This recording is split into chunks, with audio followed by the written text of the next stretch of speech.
You're gonna go up the mast today, mast Not today, until it warms up, I'm mast today. You're gonna go up the mast today. Up the mast today. Looks dead calm. Dead calm. Blue sky.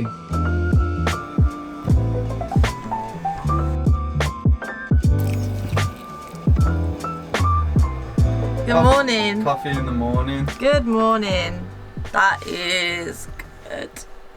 Though it's a little bit of a chilly morning, it's still absolutely beautiful outside today. So I think it's a good day to go up the mast finally. So it's really important to have your rigging checked regularly, but it's easy to check the rigging at the level of the deck because you can just walk around and you can see it, but what you can't see is what's going on up the mast. So today we're going to go and have a look. Not entirely sure what I'm looking for, but I'm just going to take some videos, look over like everything, every bit of hardware that's up there and check what condition it looks like it's in.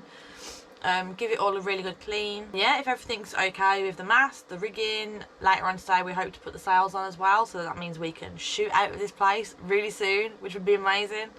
But really quickly, before we got the mast, we're going to pop over to a couple of our friends who are leaving and just wave them goodbye because they've been really good to us and it's been really lovely getting to know them. So we'll quickly wave them off and then we'll come back to Talisman, get up the mast, get it done. Productive day.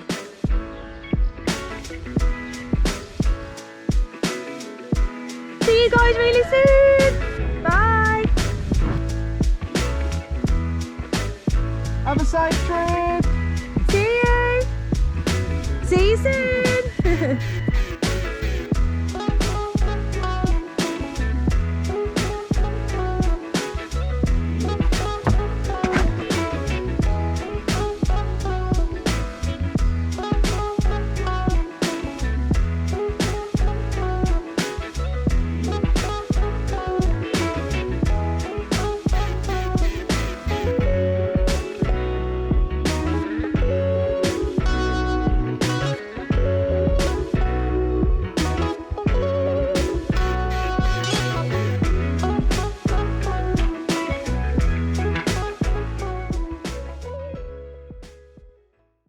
I'm at the top of the mast. It's obviously totally fine, a little bit terrifying, but it's all right. And yeah, I'm just gonna have a look around all the fittings and fixtures, give it a clean, take some videos just to show Bryn, and yeah, that's about it. Just have a look over everything, but the view is nice.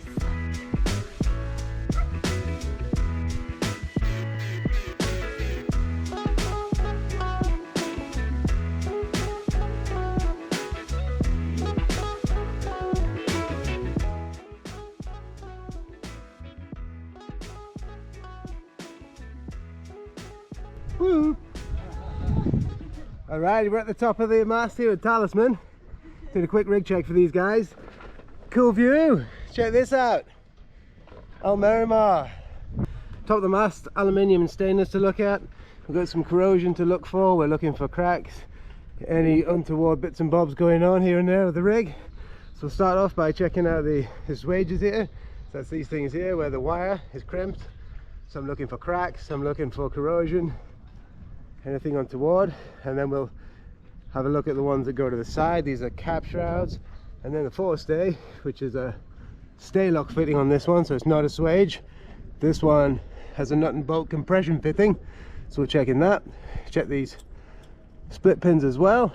We'll check the sheaves on the blocks. We'll check every block, and then on top of that we're going to have a look at everything else on the mast. And I think Bryn just said that he's got a bit of a dodgy tricolour light, so we're going to have a look at that too. Let's get stuck in. Alright, so far so good. Everything looks quite nice. With tiny little bits of galvanic corrosion in here. It's perfectly normal. Galvanic corrosion is electrical activity between the aluminium and the stainless touching each other, but this is perfectly normal in fantastic condition. I would say it's been rigged quite recently. It looks quite good. So I'm just going to have a look at the sheaves now. I presume this is the spinnaker halyard I'm looking at, so that's for the big sailor fly off the front. So I'm just going to rotate these sheaves, make sure we've got no cracks in there, and then rotate the sheaves which are inside the mast again, make sure we've got no cracks on those as well.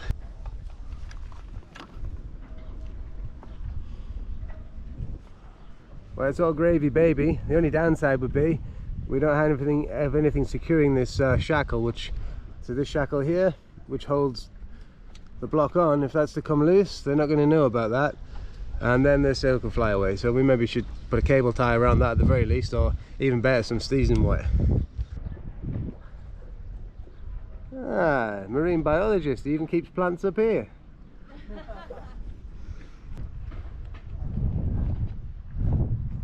Oh. Alrighty, so it looks like the problem we found is we've got two bulbs. This one here, if I put to the camera and turn it flat, the two connections are not protruding. It's probably a cheap bulb. And this one, if I turn it to the camera, the two connections on the top, they stand proud, which means we can get more tension on the contacts, and that will stop the problem, I hope. Good as go. We're halfway up the mast, so we're just going to check out what's going on here. I've got the spreaders to check out. That's these bad boys here. Let's give the mast its strength on a sideways plane. We've got nice clamps here to look at. No real corrosion up here. Everything's good. No damage to the wire. It's fantastic. It's all really good condition. The spreader plate to the mast is fantastic. No issues here and here. I'm going to come down a bit lower and check out this wages a bit closer. And we've got an enormous B&G radar up here. There's a lot of weight in these bad boys. Not as much as they used to be, but still a lot now. Rivets look good. A bit wonky here. These two rivets here are a little suspect, but I'm sure they've probably been like that since they were put up. If the guys want them doing, we can put them on again. So Chris has come back down the mast now, and he's just what are you doing exactly? Just having a look at your forestay, and then we'll do your cap shrouds and your forward lows, and have you got half lows on this? So we have a pin going through here, and your forestay is basically what holds your rig up, and if your forestay was to lose this pin, you're going to lose your rig, and that's not a pretty thing. So normally what we have is a toggle that goes straight through, like one of these ones here. So if I show you this, you have a pin that goes through with a chamfer, and then you've got something in the end with a hole in it to put a pin through. And on this one, all we've got is a bar. The bar going through with it, and we've got a split pin here, and we've got a split pin here. Now, the problem with that is, whenever we use this rope backwards and forwards, we can catch that pin, bend the pin, crack it, and then this forestay in any decent weather will probably work out, and that's the end of the rig. So I would really suggest putting a pin in from this side, so we just only have a split pin on one side, which is not the rope side.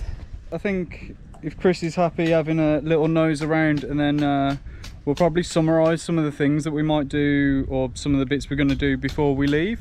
So yeah, we'll get on with that now. So how awesome is Chris?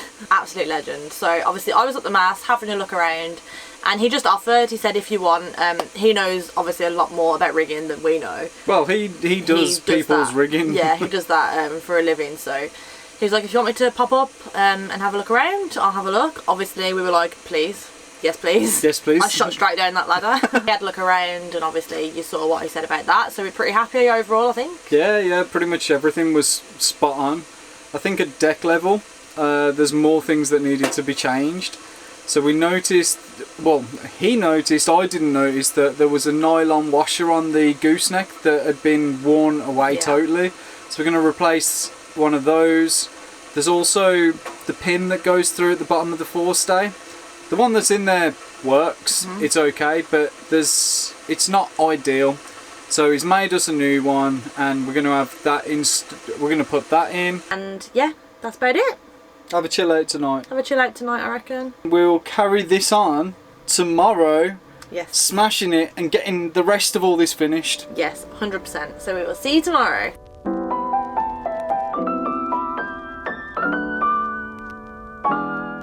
Today is a very, very busy day. We've got rigging stuff to do. We need to go to the chandlery and get all the bits that we need. And we also need to provision the boat ready to leave. We actually think we're going to be leaving in the next few days. We're not exactly sure. We're keeping an eye on the weather now, so if we get an opportunity, we're just going to go. So we've got to do a really big wash, get all the provisions, water and food. So that's what we're going to do now.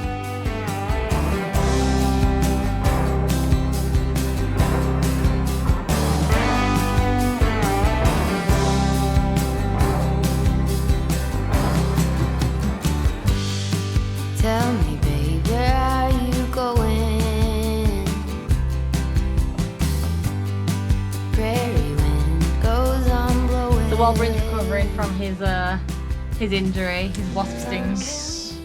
I can't believe that happened. Neither can I. I've just put all the shopping away. I'll just quickly show you kind of, I mean, maybe one day if you guys would think it's useful, we could do a kind of provisioning video of some kind, but I feel like we're still learning ourselves what works and It's hard what's to... good. Is this a proper provision as well? Like, Yeah, I don't know. I'm not sure. What's the difference between a provision and a big shop?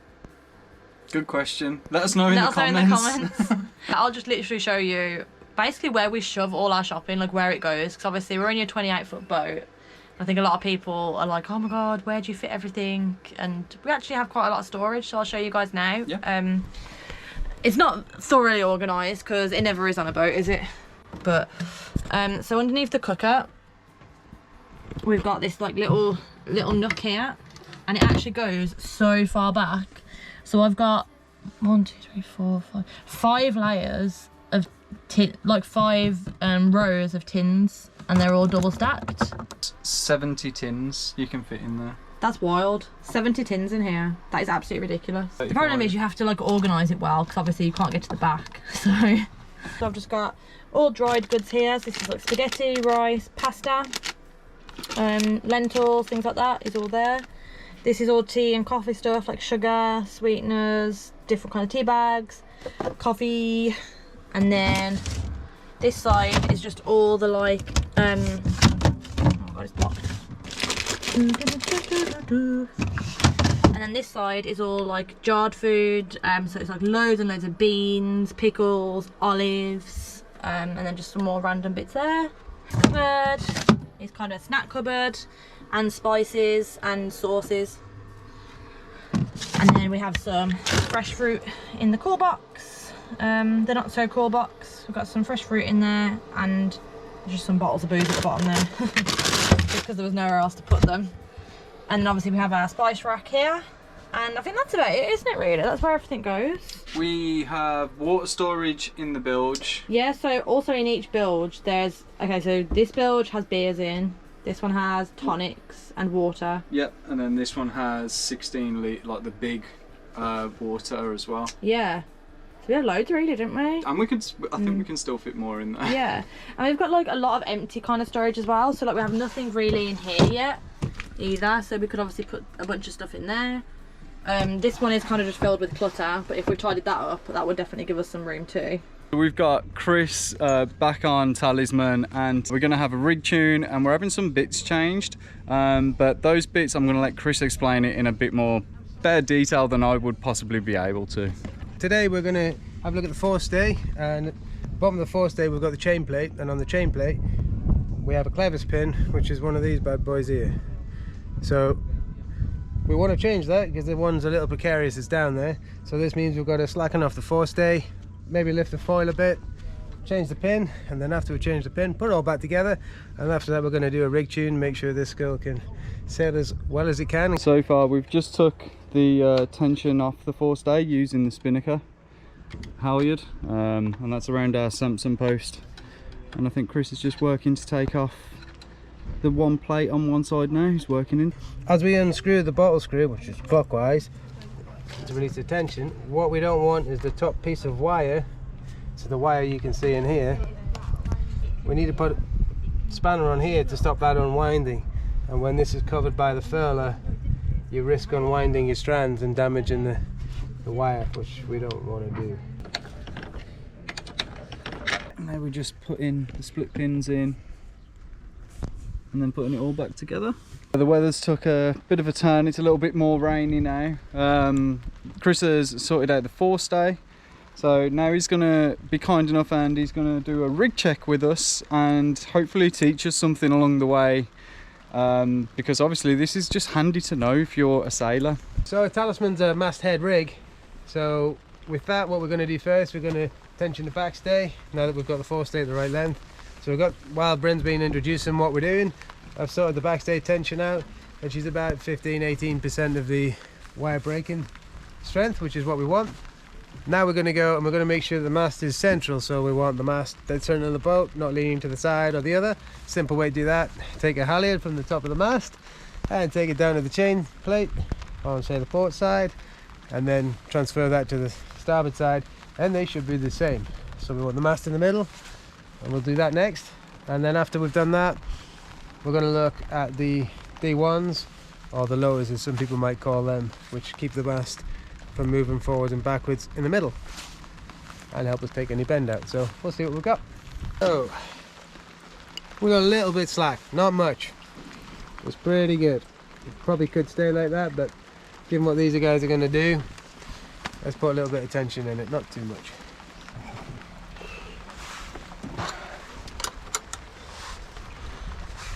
Okay, so there we go, 380, perfect. Pre-bend in the mast is pretty good. We're not going to adjust the pre-bend, we want that to stay roughly where it is. But these are too slack. This is the forward lower, and if this is slack, there's nothing stopping the mast from getting pushed backwards to invert it. This is what stops that, and as we put tension into this, it'll also put tension into this one as well, so it should keep pre-bend about the same. On each, and we'll have a look at the other ones. So what are you doing on these back ones now? So these, I'm just counteracting the force that we put on the front, because if we just put too much tension in the front, we pull the middle of the mast forward, creating too much pre-bend, and I don't want too much pre-bend. Okay. Chris has just given me the news that he thinks we're thereabouts, so I'm just going to let him explain now, finalising and summarising what exactly he's done. Yeah, Bryn's entirely right, we're all done. So we've basically just a simple rig tune on the boat, change the pin at the front on the forestay chain plate, that's what I'm looking for, and then a retune everywhere, make sure everything's at good tension so it's nice and tight, masts are nice and straight, there's no wibbling wobbling in the mast.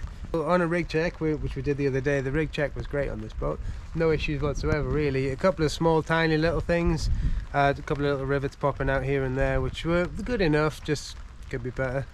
A couple of split pins missing, that kind of thing. It's kind of just the usual really, but when split pin's missing, you need to keep checking these things, Yeah. as you know. So you know what to check for these days, so that's good. And regarding the actual rig tension and that kind of thing, the rig itself is good now, and it was good before. It was a little bit slack, Yeah. so you're probably getting a bit of pumping in the mast. Nothing untoward, nothing crazy dangerous, but you'd have found that as you were pointing into the wind, it would be bearing off, the mast would be leaning off, you're losing power all the time and that kind of stuff. So hopefully she's a little bit more sprightly. It's really cool to have people like Chris about that are so knowledgeable.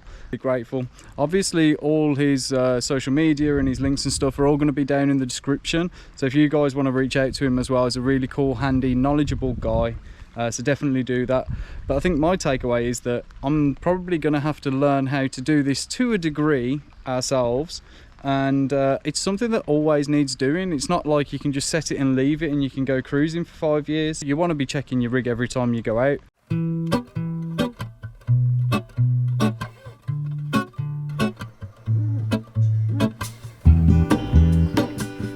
It's been a busy day. The weather's been on and off raining all day. Jade just over my shoulder, as you can see, is gaming. Hello. She's just playing some online games with her sister. We'll catch up with you guys tomorrow, where I think we're going to be putting the sail on and doing all the final preparations, final checks to make sure we're ready to set sail on Saturday. I'll catch you all in the morning. When I return from the afterglow, will you carry me like I am? The main sail went back on like a dream and we were feeling really confident. Unfortunately, we were a little bit rusty with how to get the genoa on. It was actually so funny with how long it took us to do this, but we got there in the end. I want it all. I had a feeling, but the feeling is all gone. Wait, hold on. Guys, this is an absolute disaster. Well, for starters, Bryn totally forgot how to even get the genoa on the halyard. Obviously put the halyard on this, and then there's a shackle that goes here that attaches to the genoa. Yep. I unscrewed it and dropped it in the water. I need to go to Chandlery and try and buy one. This is so annoying. I'm gonna get Bryn to put it on this time. You watch, I'm gonna drop it as well. Don't drop it. We bought 2 spares just in case. Back to my youth and show you what I wish I knew.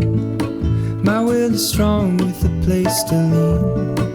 In the moment I hung desperately. The other ring on my wrist is gold. Looking good. Pairing with the light. Time for a lunch break. Thank you to Claire and Ollie, who we met with the night before last, because they gave us some Marmite from when they went to Gibraltar. Yeah. So I've got Marmite on toast, which is the ultimate luxury. Just saw we've got the sails on now, Yep. which was the main thing stopping us from sailing. Yeah, like we can go sailing. The video after this, you'll see us. We will be sailing and That's- setting off. We'll be sailing, which is amazing. Insane. It's been so Oh, long. so exciting. Cara and Brendan are going to be catching up with us. They're sailing here to stay one night and they're also leaving tomorrow. Oh yeah, that's so true. So we'll catch up with those guys as well. Oh my god, so we're leaving the same day? Both leaving the same day. That's awesome. We don't know if we're going to the same place exactly yet, and we don't know if we're leaving at the same time, but we'll discuss that when we meet them. We'll see you guys in a bit. We really hope that you'll tune in next week as we attempt a 216 nautical mile shakedown sail, which doesn't quite go to plan.